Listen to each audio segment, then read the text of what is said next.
नमस्कार, मयुरीज रेसिपीमध्ये तुमचं मनपूर्वक स्वागत। आज आपण बनवणार आहोत मालवणी पद्धतीने बांगड्याचा रस्सा।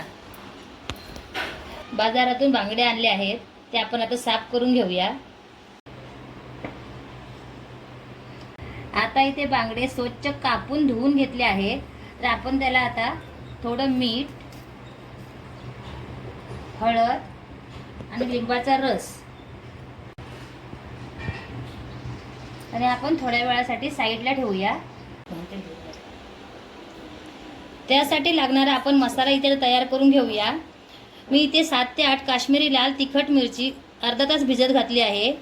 त्यामध्ये 1 चमचा धने, 1 चमचा बडीशोप, 1 मीडियम साईजचा टोमॅटो, 1 मूठ कोथिंबीर, 1 इंच आलं, 7 ते 8 लसूण पाकळ्या आणि थोडासा कांदा, अर्धी वाटी ओलं खोबरं घेतलं आहे। आता आपण मिक्सरमधून लाल मिरच्या पहिला वाटून घेऊया।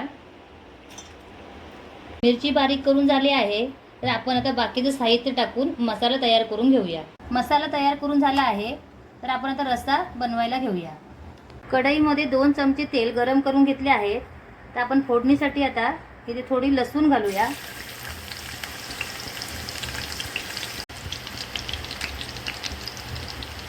आणि अर्धा कांदा बारीक चिरून घेतला आहे।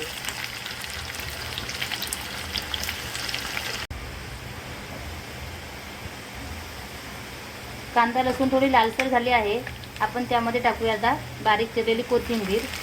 कोथिंबीर फोडणीमध्ये टाकली की चव छान येते। आता यामध्ये टाकूया आपण वाटलेला मसाला।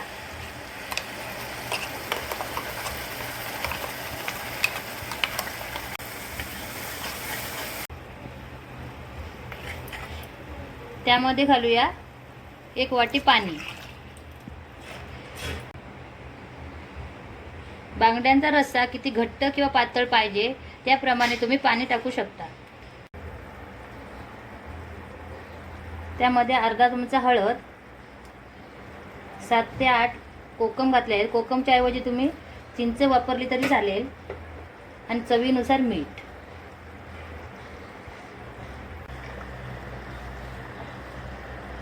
आता मसाला चांगला शिजला आहे, तर आपण त्यामध्ये आता मच्छीचे तुकडे घालून घेऊया।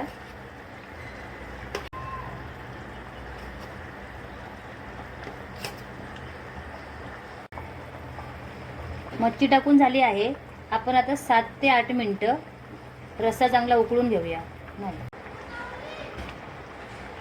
बांगड्याचा रस्सा आता बनवून झाला आहे, त्यावरती आपण चिरलेली कोथिंबीर टाकून घेऊया।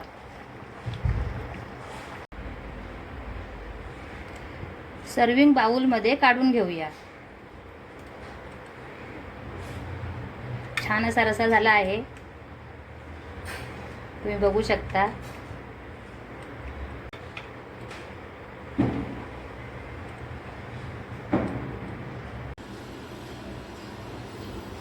अशा प्रकारे बांगड्यांचा रस्सा तयार आहे। तुम्ही भाकरी सोबत किंवा भातासोबत खाऊ शकता। हा व्हिडिओ कसा वाटला ते कमेंट्समध्ये नक्की लिहून कळवा।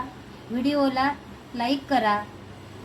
अशाच नवनवीन रेसिपी बघण्यासाठी मयुरीज रेसिपीला सबस्क्राईब करायला विसरू नका। धन्यवाद।